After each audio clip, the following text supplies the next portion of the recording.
Painted application ધોરણ 6 થી 12ના વિદ્યાર્થીઓ માટે અપડેટ થઈ ચૂકી છે.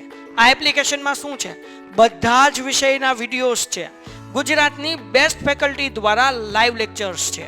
આઈએમપી પ્રશ્ન છે, ટેસ્ટ સિરીઝ છે અને ગુજરાતના તમામ વિદ્યાર્થીઓ સાથે તમે તમારી કમ્પેરિઝન કરી શકો છો. ગેમિફિકેશન છે અને બીજું ઘણું બધું. તો તમે એપ્લિકેશન ડાઉનલોડ ન કરી હોય તો ડિસ્ક્રિપ્શનમાં લિંક આપી છે. હમણાં જ પ્લે સ્ટોર ઉપર જાઓ અને એપ્લિકેશન ડાઉનલોડ કરો. ઘરે બેઠીને સરસ મજાનું ગુજરાતની જોરદાર ફેકલ્ટી સાથે ભણો, સારા માર્ક્સે પાસ થાઓ. આથી કાયદો કેમ બને છે? મેં કાલ તમને વાત કીધી હતી. પહેલા તો તમને એ ખબર હોવી જોઈએ કે સાહેબ ખરડો એટલે શું. ખરડો એટલે કાંઈ નહીં, કાયદો બન્યા પહેલાનો જે કાચો દસ્તાવેજ છે, જે રફ કોપી છે. હજી કાયદો નથી બન્યો, હજી કાનૂન નથી બન્યો. જે રફ કોપી છે, કાચો દસ્તાવેજ છે, એને આપણે કહીએ છીએ ખરડો કહીએ. હવે સાહેબ આ ખરડો છે એ રજૂ ક્યાં કરવાનો હોય? તો સંસદની અંદર રજૂ કરવાનો હોય. સંસદની અંદર સાહેબ બે ગૃહ હોય, લોકસભા અને રાજ્યસભા. હવે સાહેબ એ ખરડો લોકસભામાં રજૂ કરવો કે રાજ્યસભામાં રજૂ કરવો? તો મારા વાલા વિદ્યાર્થી મિત્રો, કોઈ પણ એક ગૃહમાં રજૂ કરવાનો. શરૂઆત કોઈ પણ એક ગૃહમાં. તમને એમ લાગે કે મારે લોકસભામાં રજૂ કરવો, લોકસભામાં, રાજ્યસભામાં તો રાજ્યસભામાં, કોઈ પણ એક ગૃહમાં રજૂ થાય. માની લ્યો કે ખરડો લોકસભામાં રજૂ થયો, તો આ લોકસભાની અંદર 3 વખત વાંચન થાય. એ ખરડા ઉપર 3 વાર વિચાર કરવામાં આવે. કેવો વિચાર કરવામાં આવે? પહેલી વાર એ ખરડાની નાની નાની વાતો નહીં પણ મોટા મુદ્દાઓ ખાલી જોવામાં આવે. આ ખરડો કાયદો શેના વિશેનો છે, એના શીર્ષક, એના હેડિંગ, એ બધું વાંચવાનું. ઉપર છેલ્લું, આપણી ભાષામાં કહીએ તો ઉપર છેલ્લું વાંચવાનું.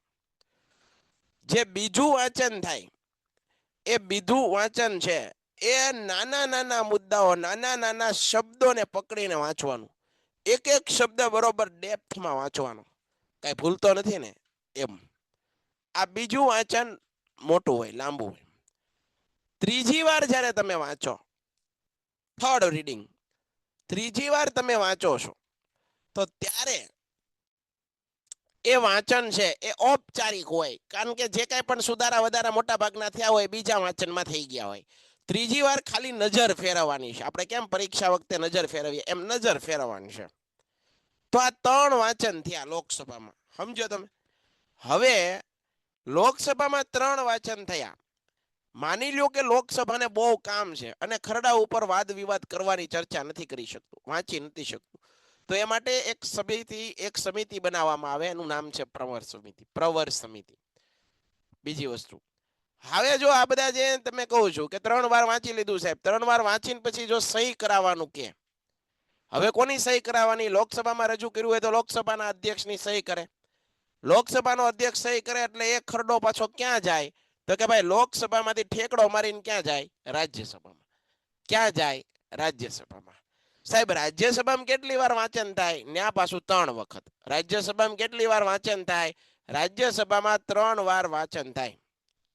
આ ખરડા ઉપર રાજ્યસભાની અંદર 3 વખત વાંચન થાય.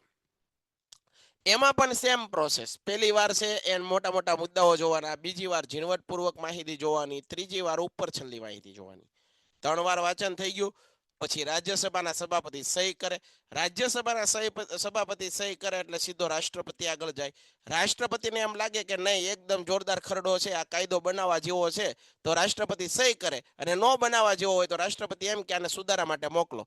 જો રાષ્ટ્રપતિ સુધારા માટે મોકલે તો ફરીવાર પાછી આખું લોકસભામાં જાય, લોકસભામાં 3 વાર વંચાય, રાજ્યસભામાં જાય, રાજ્યસભામાં 3 વાર વંચાય, અને પછી જો પાછું રાષ્ટ્રપતિ આગળ આવે, અને પછી જો રાષ્ટ્રપતિ આગળ આવે તો રાષ્ટ્રપતિએ ફરજિયાત સહી કરવી પડે. રાષ્ટ્રપતિએ ફરજિયાત સહી કરવી પડે અને કાયદો બનાવવો પડે. તો આ કાયદો બનાવવાની આખી પ્રક્રિયા કીધી. વિદ્યાર્થી મિત્રો, આને કેટલી મેં વ્યવસ્થિત સમજાવી તમને. કાલે સમજાવી, આજે ફરીવાર આખી સમજાવી દીધી. હવે નો સમજાય તો એમાં તમારે વાંચવું પડશે. તમે વાંચ્યા વિના એમ કહેશો કે નથી સમજાતું જ નહીં સમજાય.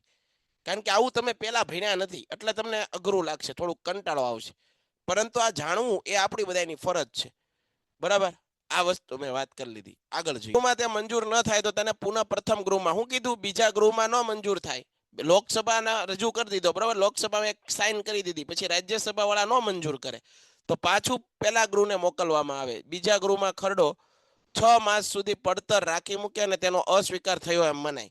જો લોકસભામાંથી રાજ્યસભામાં ખરડો જાય અને રાજ્યસભા છે કાંઈ એના ઉપર કાર્યવાહી ન કરે 6 મહિના સુધી આમનામ પડ્યો રાખે, અથવા તો 6 મહિના રાજ્યસભામાંથી લોકસભામાં જાય, લોકસભા વાળા કઈ કામ ન કરે 6 મહિના સુધી પડ્યો રાખે, તો એ ખરડો છે એ કેવો થઈ જાય?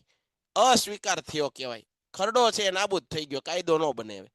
જ્યારે બંને ગૃહો વચ્ચે મતભેદ વધી જાય તો ઉપલા ગૃહમાં રાજ્યસભામાં સત્તાધારી પક્ષની બહુમતી ન હોય ત્યારે ખરડાની મંજૂરી મેળવી સરળ ન હોય, ત્યારે બંને ગૃહની સંયુક્ત બેઠક બોલાવે. મેં તમને વાત કરી હતી, સંયુક્ત બેઠક કોણ બોલાવે? સંયુક્ત બેઠક બોલાવે રાષ્ટ્રપતિ. ક્યારે બોલાવે? જ્યારે લોકસભા અને રાજ્યસભા વચ્ચે ડખો થાય ત્યારે. અને એની અધ્યક્ષતા કોણ કરે? લોકસભાના અધ્યક્ષ કરે. કોણ કરે? લોકસભાના અધ્યક્ષ. હવે જુઓ, ખરડા પર રાષ્ટ્રપતિ મંજૂરી મેળવવા સમયે રાષ્ટ્રપતિ પાસે 3 વિકલ્પ હોય. કોઈ પણ ખરડા ઉપર સહી કરવા માટે રાષ્ટ્રપતિ 3 વસ્તુ રાષ્ટ્રપતિ આગળ સત્તા છે. ખરડો જ્યારે રાષ્ટ્રપતિ આગળ આવે છે ત્યારે રાષ્ટ્રપતિ આગળ 3 રસ્તા છે. કયા 3 રસ્તા? એ કહું. કાં તો રાષ્ટ્રપતિ ખરડા ઉપર સહી કરે, અને સહી કરે એટલે તરત શું બની જાય? કાયદો બની જાય.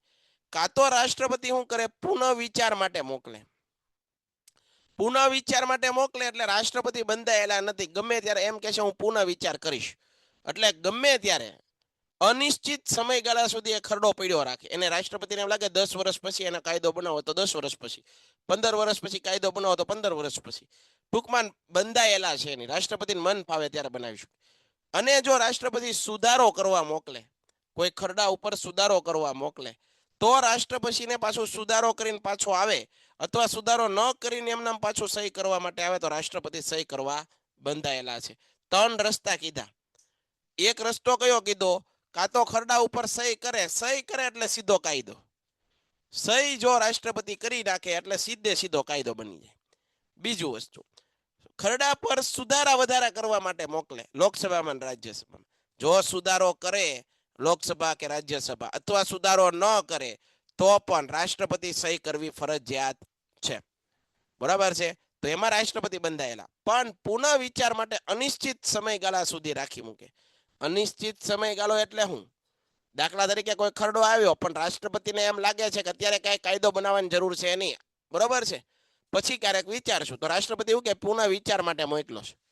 એટલે એનો મતલબ એમ કે રાષ્ટ્રપતિ જરૂર પડશે ત્યારે કાયદો બનાવો હોય બનાવે, અને નો પણ બનાવે તો રાષ્ટ્રપતિ એમાં છૂટા છે. તો યાદ રાખજો, બંધાયેલા નથી. તે ખરડા ઉપર સહી કરીને મંજૂરી આપે તો કાયદો બની જાય. તેઓ ખરડાને પોતાની પાસે રાખી મૂકે એનો મતલબ હું? એને જ્યારે મન ફાવે ત્યારે કાયદો બનાવે, નો પણ બનાવે. તેને પુનઃ વિચાર માટે સંસદમાં પરત મોકલે. ફરીવાર સુધારો મધારો કરવા મોકલે તો એ પાછો આવે ત્યારે એને કાયદો બનાવવો પડે. રાષ્ટ્રપતિ કોઈ ખરડાને મંજૂરી આપે પછી કાયદો સરકારી ગેઝેટમાં પ્રકાશિત થયા બાદ દર્શાવેલા તારીખથી તેનો અમલ શરૂ થઈ જાય. સમજણ પડ્યું? તો આ તમારા માટે કામની વસ્તુ છે. રાષ્ટ્રપતિ આગળ કોઈ પણ ખરડા પર સહી કરવા માટે રાષ્ટ્રપતિ પાસે 3 રસ્તાઓ છે. હજી બોલું છું, રાષ્ટ્રપતિ કાં તો સહી કરે, કાં તો રાષ્ટ્રપતિ પોતાની પાસે અનિશ્ચિત સમયગાળા સુધી મૂકી રાખે, અને ક્યાં તો એને પુનઃ વિચાર માટે મોકલે, સુધારો કરવા માટે મોકલે, અને સુધારો કરે કે ન કરે આમનામ પાછો રાષ્ટ્રપતિ આગળ ફરીવાર આવે એટલે એને સહી કરવી પડે. બરાબર? પુનઃ વિચાર માટે મોકલે. અહીંયા શું છે? રાષ્ટ્રપતિ ખરડાને પોતાની પાસે અનિશ્ચિત સમયગાળા સુધી મૂક્યું રાખે. તો આ વસ્તુ તમે ભણ્યા. આગળ વધીએ. બંધારણમાં સુધારાને લગતા ખરડાને ગૃહમાં રજૂ કરવામાં આવે ત્યારે પ્રત્યેક ગૃહની કુલ સભ્ય સંખ્યાની બહુમતી તેમજ હાજર રહીને મતદાન કરનાર 2/3 સભ્યોની બહુમતી અનિવાર્ય છે. કેન્દ્ર અને રાજ્ય સંબંધમાં સ્પર્શતી બાબતોમાં ફેરફારને લગતી રાજ્યને સ્પર્શતી બાબતો હોય તો ભારતીય સંઘના અડધા કરતા ઓછા નહીં એટલા ઘટક રાજ્યોની વિધાનસભાની મંજૂરી અનિવાર્ય છે. સામાન્ય ખરડાની વિધિ માફક આ ખરડો વિવિધ તબક્કાઓમાંથી પસાર થાય છે. નાણાકીય ખરડા વિધિ. ખરડો નાણાકીય છે કે કેમ એ લોકસભાનો અધ્યક્ષ નક્કી કરે. કોઈ પણ પૈસાની લેવડ દેવડ બાબતનો કોઈ ખરડો હોય, નાણાં એટલે પૈસાને બાબતનો કોઈ ખરડો હોય તો એ નાણાકીય ખરડો છે કે નહીં નક્કી કોણ કરે? લોકસભાનો અધ્યક્ષ. કોણ કરે? લોકસભાનો અધ્યક્ષ. અંદાજપત્રને લગતી નાણાકીય જોગવાઈ ધરાવતા ખરડાને નાણાકીય ખરડો કહેવાય. કેન્દ્રનું અંદાજપત્ર એટલે કે બજેટ. આખા વર્ષમાં સરકાર કયા ક્ષેત્રની અંદર કેટલો રૂપિયો વાપરશે, શિક્ષણમાં કેટલો વાપરશે, રોડ રસ્તા બનાવવામાં કેટલો વાપરશે, આરોગ્યમાં કેટલા પૈસા વાપરશે, બરોબર, આ બધા પૈસો કેટલો વાપરશે સરકાર, એ નક્કી કોણ કરે? અંદાજપત્ર, બજેટ રજૂ થાય. 28 ફેબ્રુઆરીએ લોકસભામાં રજૂ કરે. બધા જ નાણાકીય ખરડા પ્રથમ લોકસભામાં જ રજૂ કરવામાં આવે છે. ટૂંકમાં પૈસાને લેવડ દેવડ બાબતને લગતો કોઈ ખરડો હોય તો એ બધા લોકસભામાં રજૂ થાય. નીચે વર્ણવેલા તબક્કામાંથી પસાર થાય. આગળ જોઈએ. લોકસભામાં રજૂ થતા નાણાકીય ખરડા અંદાજપત્ર ઉપર 2-3 દિવસ પ્રાથમિક ચર્ચા થાય.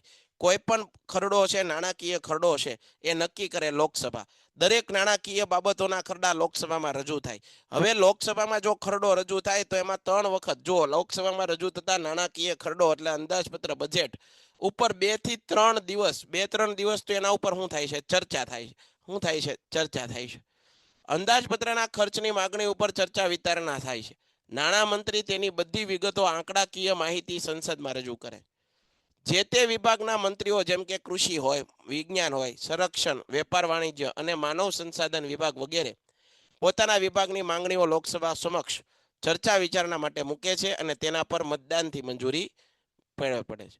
અંદાજપત્રના આવકના પાસાઓ અને કરવેરા પ્રસ્તાવ જુદા જુદા સ્વરૂપે મુકાય છે અને તેની મંજૂરી લેવી પડે. પ્રથમ પસાર થયેલો ખરડો રાજ્યસભામાં ભલામણ અર્થે, બરોબર છે, લોકસભામાં પ્રથમ ભલામણ અર્થે રજૂ કરાય છે. રાજ્યસભાએ તે ખરડા અંગે જરૂરી ભલામણો સહિત લોકસભાને 14 દિવસ પરત મોકલવો પડે છે. લોકસભા રાજ્યસભાની તમામ અંશતઃ ભલામણોનો સ્વીકાર કે અસ્વીકાર કરી શકે છે. જો 14 દિવસમાં નાણાકીય ખરડો લોકસભામાં પાછો ન આવે તો એ ખરડો રાજ્યસભામાંથી પસાર થયેલો માનવામાં આવે. રાજ્યસભાએ સૂચવેલી ભલામણોને લોકસભામાં સ્વીકાર કરે તો બંને ગૃહમાં સુધારેલો ખરડો પસાર થયેલો ગણાય. પરંતુ જો રાજ્યસભાની ભલામણોનો લોકસભા અસ્વીકાર કરે તો લોકસભામાં પુનઃ મૂળ સ્વરૂપે પસાર કરે તો તે નાણાકીય ખરડો બંને માટે પસાર થયેલો ગણાય. આમ નાણાકીય બાબતોમાં રાજ્યસભાની સત્તા મર્યાદિત છે. નાણાકીય કોઈ પણ બાબત હોય, નાણાને લગતી કોઈ પણ બાબત હોય, એની અંદર સૌથી વધારે સત્તા કોની છે? લોકસભાની કે રાજ્યસભાની? તો તમારે એમ કહેવાનું લોકસભાની. કોની આગળ પાવર વધારે છે? કોની આગળ શક્તિ વધારે છે? કોની આગળ સત્તા વધારે છે? તો તમારે શું કહેવાનું? લોકસભા આગળ. આ રીતે વિવિધ પ્રક્રિયાના અંતે બંને ગૃહોમાં પસાર થયેલા નાણાકીય ખરડાને રાષ્ટ્રપતિ મંજૂરી માટે રજૂ કરવામાં આવે. આ નાણાકીય ખરડા પર રાષ્ટ્રપતિએ મંજૂરીની મોહર મારવી જ પડે. જો અંદાજપત્ર ગૃહમાં પસાર નહીં થાય તો રાજીનામું આપી દેવું પડે. શું કરી દેવું પડે? રાજીનામું આપી દેવું પડે. આ વસ્તુ તમારે યાદ રાખવી પડશે. આગળ. આ ઉપરાંત ધારાગૃહોમાં દેશના સામાજિક, આર્થિક, રાજકીય, સંરક્ષણ, સલામતી તેમજ વિદેશી સંબંધોને લગતી વિવિધ ક્ષેત્રના પ્રશ્નોની ચર્ચા વિચારણા, બરોબર છે, કરવામાં આવે છે. લોકસભા કારોબારી પ્રધાનમંડળ અમલદારના કામકાજ દેખરેખ નિયંત્રણ રાખે છે. જાહેર નાણાંના કાર્યક્ષમ યથાયોગ્ય રીતે ઉપયોગ થાય તે જોવાનું કાર્ય લોકો દ્વારા ચૂંટાઈને આવેલા પ્રતિનિધિઓનું છે. લોકસભા જાહેર નાણાંના વપરાશ પર સીધો અંતિમ અંકુશ ધરાવે. ધારાગૃહોની પૂર્વ મંજૂરી વિના નવા કરવેરા નાખી શકાતા નથી કે ચાલુ કરવેરામાં ફેરફાર કરી શકાતો નથી. કારોબારીના ખર્ચા પર ધારાગૃહનો અંકુશ હોવાથી તેને જાહેર નાણાંના રખેવાળ, કસ્ટોડિયન કહેવામાં આવે છે. ઉપરાંત સંસદ, રાષ્ટ્રપતિ, ઉપરાષ્ટ્રપતિ, સર્વોચ્ચ અદાલત અને વડી અદાલતના ન્યાયમૂર્તિઓ, મુખ્ય ચૂંટણી commissioner, auditor general, attorney general વગેરે બંધારણનો ભંગ કરવાના આરોપસર મહાભિયોગ ચલાવીને હોદ્દા પરથી દૂર કરી શકાય. એક શબ્દ આવ્યો, મહાભિયોગ. સાહેબ, મહાભિયોગ એટલે શું? જ્યારે કોઈ વ્યક્તિ, કોઈ અધિકારી કે કોઈ પદાધિકારી પોતાનું કાર્ય, પોતાના પદ પરનું કાર્ય વ્યવસ્થિત રીતે કરતો નથી, બંધારણીય રીતે કરતો નથી, નીતિ નિયમને આધીન કરતો નથી, તો એના ઉપર મહાભિયોગ નામની એક પ્રોસેસ કરવામાં આવે. સાંભળજો. મહાભિયોગ એટલે કાંઈ નથી, એને પદ પરથી હટાવી દેવાની એક પ્રક્રિયા. કોઈ માણસ કાયદાકીય રીતે કામ નથી કરતો, કોઈ માણસ છે એ નીતિ નિયમોને આધીન કામ નથી કરતો, બરોબર, બિનકાયદાકીય રીતે, ખોટી રીતે કામ કરી રહ્યો છે, બંધારણ વિરુદ્ધમાં જઈને કામ કરી રહ્યો છે, ખોટી રીતે કામ કર્યો છે, તો એને પદ પરથી હટાવવા માટે મહાભિયોગ કરવામાં આવે છે.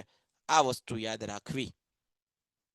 હવે આવ્યા રાજ્ય કક્ષાએ. અત્યાર સુધીની જેટલી ચર્ચા કરી મારા વાલા વિદ્યાર્થી મિત્રો, જે કાંઈ પણ અત્યાર સુધીની ચર્ચા કરીને મારા દીકરાઓ, એ બધી કરી સંસદની. અને સંસદ તમને ખબર છે કેન્દ્રની ધારાસભા છે. સંસદ કેની ધારાસભા છે? કેન્દ્રની. આપણે વાત હવે કરવાની છે રાજ્યની ધારાસભા. રાજ્યની ધારાસભામાં જેમ કેન્દ્રની અંદર લોકસભા હતું, રાજ્યની અંદર શું હોય? વિધાનસભા. દરેક રાજ્યમાં ધારાગૃહ હોય, એટલે કે દરેક રાજ્યની અંદર વિધાનમંડળ હોય, જેને વિધાનસભા કહેવાય. વિધાનસભા એ નીચલું ગૃહ છે. રાજ્યની ધારાસભાનું શું છે? નીચલું ગૃહ. એને શું કહેવાય?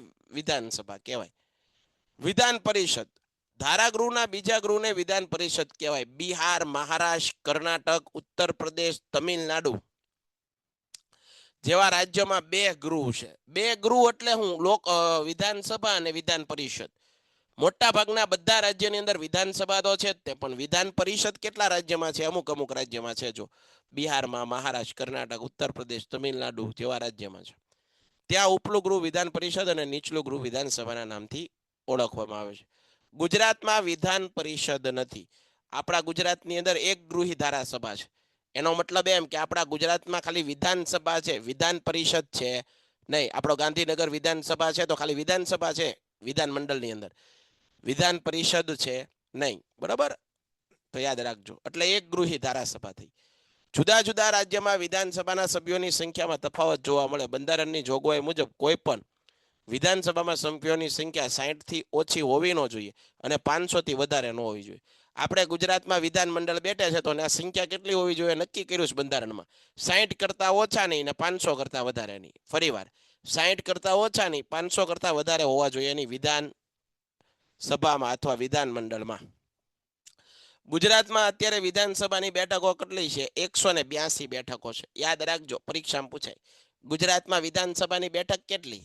182. સાહેબ અહીંયા વિધાન પરિષદની બેઠકો કેમ ન કીધી? તો અહીંયા વિધાન પરિષદ છે જ નહીં. આપણા ગુજરાતમાં વિધાન પરિષદ નથી. આપણા ગુજરાતમાં વિધાનમંડળની અંદર એક જ ગૃહ છે, વિધાનસભા. વિધાન પરિષદ છે નહીં. પણ મહારાષ્ટ્રમાં તો કે ભાઈ છે. બરોબર? ઉત્તર પ્રદેશમાં તો કે ભાઈ છે. જુઓ બીજા રાજ્યોમાં છે, 6 જેટલા રાજ્યોમાં. હવે વિધાનસભાના સભ્યની લાયકાત હું. જે કોઈ વ્યક્તિ ભારતીય, ભાઈ જો કોઈ પણ ભારતના મોટા પદ ઉપર બેહવું હોય, કોઈ પણ મોટા અધિકારી બનવું હોય તો લાયકાત પહેલી તો ભારતીય હોવા જોઈએ. ભારતીય હોય તો સરકારી હોદ્દા ઉપર બેસી શકો. ભારતીય વ્યક્તિ હોવો જોઈએ. એની ઉંમર કેટલી હોવી જોઈએ? જેમ લોકસભામાં 25 વર્ષ હતી એમ અહીંયા પણ 25 વર્ષ કે તેથી વધારે હોવી જોઈએ. અને શારીરિક માનસિક રીતે અસ્વસ્થ ન હોવો જોઈએ, માનસિક અસ્થિર ન હોવો જોઈએ. બરોબર? આ પ્રકારે ગેરલાયક ઠર્યો ન હોય તેવી વ્યક્તિ વિધાનસભાનો સભ્ય હોવો જોઈએ. બરોબર? નાદાર જાહેર થયેલો ન હોવો જોઈએ. એના ઉપર કોઈ ક્રાઇમ કેસ ન હોવો જોઈએ. બરોબર? નિર્દોષ હોવો જોઈએ માણસ. અને સરકાર તરફથી વેતન ભત્તા મેળવતો હોવો જોઈએ નહીં. હવે સમયગાળો. વિધાનસભા એ કાયમી ગૃહ નથી. દર 5 વર્ષે, જેમ લોકસભામાં 5 વર્ષે ચૂંટણી થતી એમ વિધાનસભા પણ વિધાનસભા છે એની અંદર કાયમી ગૃહ નથી. દર 5 વર્ષે એની ચૂંટણી થાય. વિધાનસભા કાયમી ગૃહ નથી. તેની મુદત સામાન્ય સંજોગોમાં 5 વર્ષની હોય. વિધાનસભાનું મુદત પૂરી થતા વિસર્જન થાય. કેટલીક અસામાન્ય પરિસ્થિતિઓ હોય ત્યારે બંધારણીય જોગવાઈ અનુસાર સરકાર ચાલી શકે એમ નથી, ત્યારે સરકારની રચના થઈ શકે એમ ન હોય ત્યારે રાજ્યપાલ રાષ્ટ્રપતિને ધારાસભાનું વિસર્જન કરવાની ભલામણ કરી શકે. રાષ્ટ્રપતિ વિધાનસભાને બરખાસ્ત કરીને રાષ્ટ્રપતિ શાસન લાવી કે ઘણીવાર યુદ્ધની સ્થિતિ હોય, કટોકટીની સ્થિતિ હોય ત્યારે તે સમય દરમિયાન રાજ્યપાલ રાજ્યનું સંચાલન કરે. વિધાનસભ્યો તેમનામાંથી વિધાનસભાના સરળ સંચાલન માટે અધ્યક્ષ, સ્પીકર, ઉપાધ્યક્ષ, નાયબ સ્પીકરને છૂટી કાઢે છે. વિધાન પરિષદના સભ્યોમાં સ્થાનિક સ્વરાજ્યની સંસ્થાઓ એટલે કે ગ્રામ પંચાયત, તાલુકા પંચાયત, જિલ્લા પંચાયત, નગરપાલિકા, મહાનગરપાલિકા, નોંધાયેલા સ્નાતકો, માધ્યમિક, ઉચ્ચ માધ્યમિક શિક્ષકો, મતદાર મંડળો. પેન્ટેડ એપ્લિકેશન ધોરણ 6 થી 12ના વિદ્યાર્થીઓ માટે અપડેટ થઈ ચૂકી છે. આ એપ્લિકેશનમાં શું છે? બધા જ વિષયના વિડીયોઝ છે. ગુજરાતની બેસ્ટ ફેકલ્ટી દ્વારા લાઈવ લેક્ચર્સ છે. આઈએમપી પ્રશ્ન છે, ટેસ્ટ સિરીઝ છે અને ગુજરાતના તમામ વિદ્યાર્થીઓ સાથે તમે તમારી કમ્પેરિઝન કરી શકો છો. ગેમિફિકેશન છે અને બીજું ઘણું બધું. તો તમે એપ્લિકેશન ડાઉનલોડ ન કરી હોય તો ડિસ્ક્રિપ્શનમાં લિંક આપી છે. હમણાં જ પ્લે સ્ટોર ઉપર જાઓ અને એપ્લિકેશન ડાઉનલોડ કરો. ઘરે બેઠીને સરસ મજાનું ગુજરાતની જોરદાર ફેકલ્ટી સાથે ભણો, સારા માર્ક્સે પાસ થાઓ. દ્વારા ચૂંટાય છે. વિધાન પરિષદના સભ્યો એની ઉંમર કેટલી? 30 વર્ષ. જેમ રાજ્યસભામાં 30 વર્ષ હતું એમ વધારે વયનો ભારતીય નાગરિક હોવો જોઈએ. બરાબર છે, કાયમી ગૃહ છે. એની સભાની અંદર માફક દરેક સભ્ય 6 વર્ષની મુદત માટે ચૂંટાય. 1/3 સભ્યો દર વર્ષે નિવૃત્ત થતા હોય છે, દર 2 વર્ષે.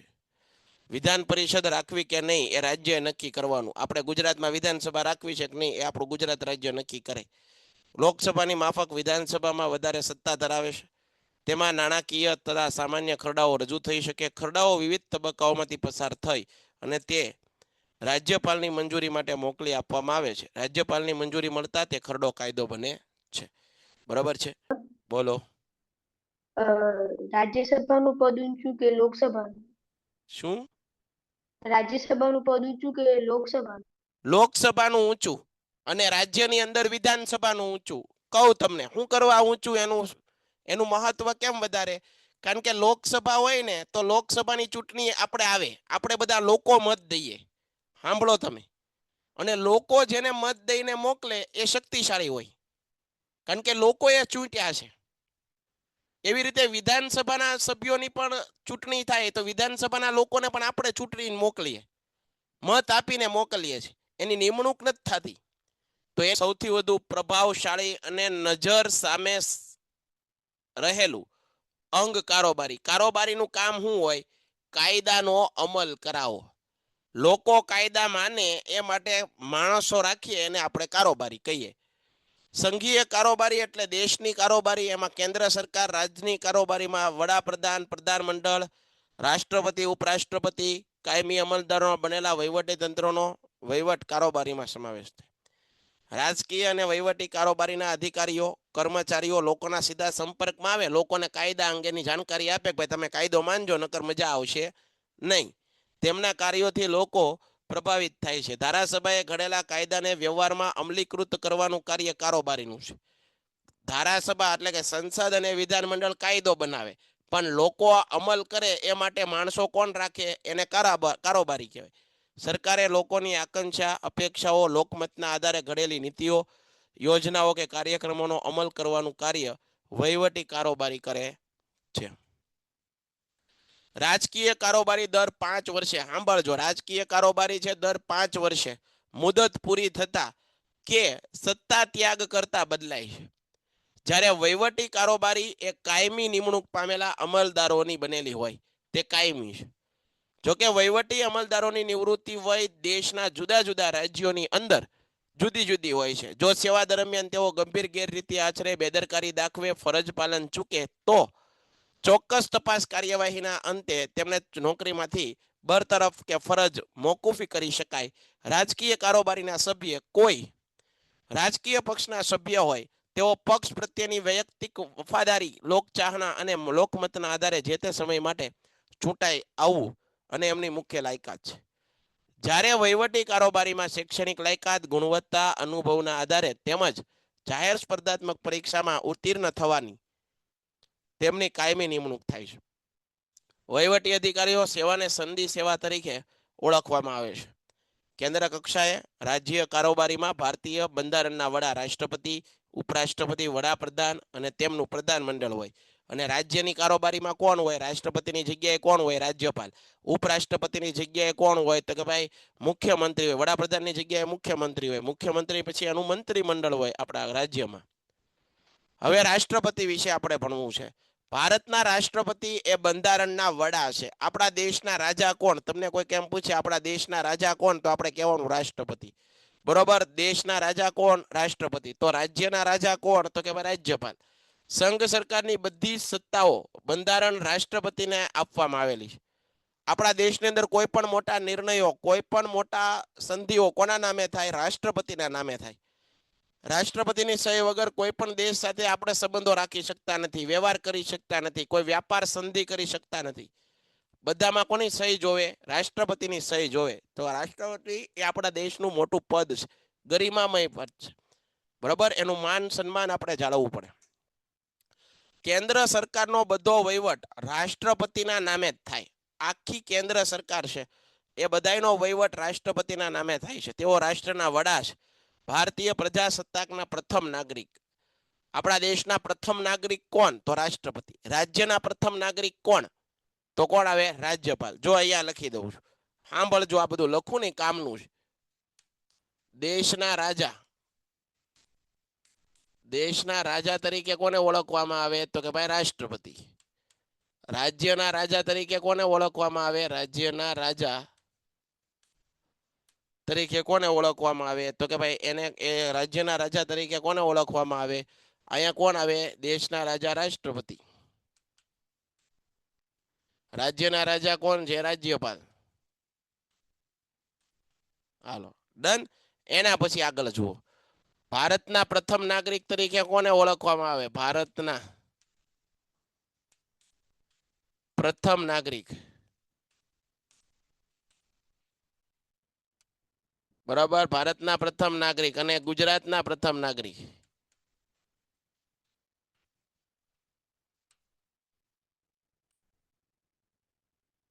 ભારતના પ્રથમ નાગરિક અને ગુજરાતના પ્રથમ નાગરિક. ભારતના પ્રથમ નાગરિક તરીકે કોને ઓળખવામાં આવે રાષ્ટ્રપતિ અને ગુજરાતના પ્રથમ નાગરિક તરીકે કોને ઓળખવામાં આવે રાજ્યપાલ. બરાબર આટલી વસ્તુ યાદ રાખજો. સંઘ સરકારની બધી કારોબારી સત્તા કોના નામે રાષ્ટ્રપતિના નામે. રાષ્ટ્રપતિની લાયકાત શું હોવી જોઈએ રાષ્ટ્રપતિ બનવું હોય તો એની લાયકાત શું તો પહેલા તો ભારતના નાગરિક હોવા જોઈએ. આ બધી તો સેમ. બરોબર ઉંમર કેટલી હોવી જોઈએ 35 વર્ષ કે તેથી વધારે. નાની ઉંમરના કોઈ રાષ્ટ્રપતિ ન બની શકે. સવેતન હોદ્દો કે નોકરી નફાકારક હોદ્દો ન ધરાવો. સરકારી નોકરિયાત ન હોવો જોઈએ.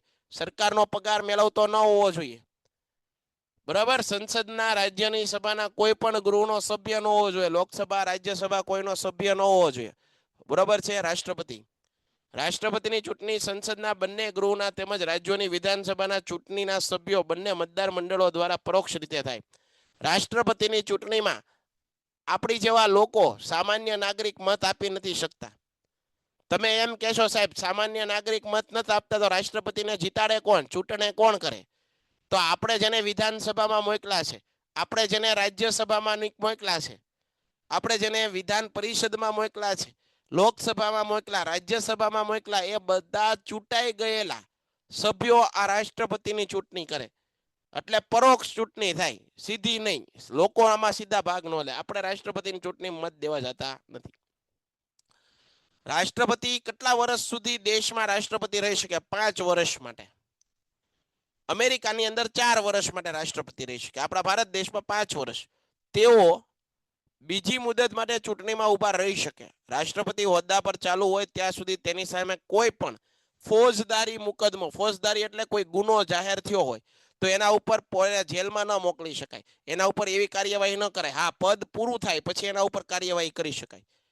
જ્યાં લગન રાષ્ટ્રપતિ છે ત્યાં લગન એની ઉપર ફોજદારો ગુનો લાગુ પડે નહીં. તેમની ધરપકડ કે કેદનો હુકમ થઈ શકતો નથી. એને ધરપકડ કરી શકાતી નથી. પણ જ્યાં લગન પદ ઉપર હોય તો. પણ આપણે એ બાબતે નસીબદાર છીએ કે આપણા દેશના જેટલા પણ રાષ્ટ્રપતિ થયા છે એ બધા આદરણીય હતા. એ બધા સારા વ્યક્તિઓ હતા એને જ રાષ્ટ્રપતિ બન્યા. એટલે આવું કોઈ કામ આજ સુધીમાં થયું નથી કે ધરપકડ કરવી પડે. બરાબર તો આ યાદ રાખવાનું. આગળ રાષ્ટ્રપતિનું કામ શું ભાઈ તેઓ લોકસભામાં બહુમતી ધરાવતા પક્ષના નેતાની નિમણૂક વડાપ્રધાન તરીકે. રાષ્ટ્રપતિ પહેલું શું કરે તો કે ભાઈ જે લોકસભાની અંદર જેને વધારે સીટ મળી ભાજપને મળી હોય તો એનો વડાપ્રધાન બનશે. કોંગ્રેસને મળી તો એનો વડાપ્રધાન બનશે. લોકસભાની અંદર જે પક્ષને વધારે સીટ મળી હોય એમાંથી વડાપ્રધાન. જો અત્યારે વડાપ્રધાન કોણ છે તો નરેન્દ્રભાઈ મોદી. કેમ કારણ કે લોકસભામાં સૌથી વધારે સીટ કોની છે તો કે ભાજપની. એટલે એમાંથી માણસ કોણ બન્યા નરેન્દ્રભાઈ મોદી. તથા વડાપ્રધાનની સલાહ માટે પ્રધાનમંડળ અને પ્રધાનોની નિમણૂક કરે. એટલે કે વડાપ્રધાનથી એકલાથી આખો દેશ નો હાલે. એની સાથે માણસો હોવા જોઈએ. એની સાથે એની કારોબારીના માણસો હોવા જોઈએ. તો એની નિમણૂક કરે. તેને શપથ લેવડાવે. બધાને પ્રતિજ્ઞા લેવડાવે. બરાબર પદ ઉપરની. ખાતાની વહેંચણી કરે.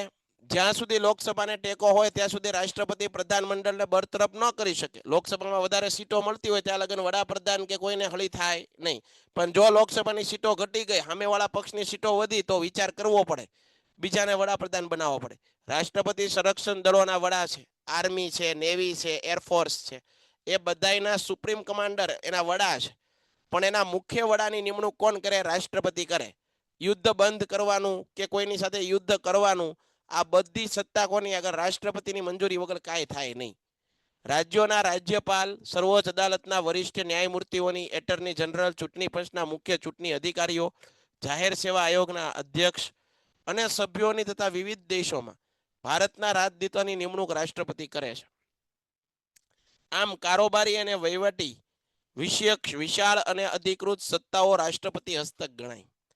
ગુનેગારોને માફી આપવાની, ફોજદારી ગુનાની સજાની મુદત ઘટાડવા અને તેનો અમલ મોકૂફ રાખવાની અથવા સત્તાનું સ્વરૂપ કે પ્રમાણ બદલવાની સત્તા રાષ્ટ્રપતિને છે. સંસદના બંને ગૃહની બેઠકો બોલાવવાની, એને સમાપ્ત કરવાની અને લોકસભાને બરખાસ્ત કરવાની સત્તા કોણ ધરાવે છે? રાષ્ટ્રપતિ ધરાવે. કોઈ પણ યુદ્ધ થાય, બાહ્ય આક્રમણ, કોઈ બહારનો દેશ આપણી ઉપર આક્રમણ કરે કે અંદરો અંદર કંઈક વિદ્રોહ થાય, શસ્ત્રોથી વિદ્રોહ થાય, તો એમાં ભારતના કોઈ પણ ભાગની સલામતી સમયે ઊભો થાય તો કટોકટીની સ્થિતિ રાષ્ટ્રપતિ જાહેર કરે. કટોકટીની સ્થિતિ એટલે શું છે? કટોકટીની સ્થિતિ એટલે એવી સ્થિતિ કે એની અંદર બધી આખા દેશની સત્તા કોના, પાવર કોના હાથમાં આવી જાય? રાષ્ટ્રપતિ. ત્યારે કલેક્ટર કાંઈ ન કરી શકે, ત્યારે રાજ્યપાલ કાંઈ ન કરી શકે. રાષ્ટ્રપતિ ઓર્ડર આપે એ કરવાનું બધાએ.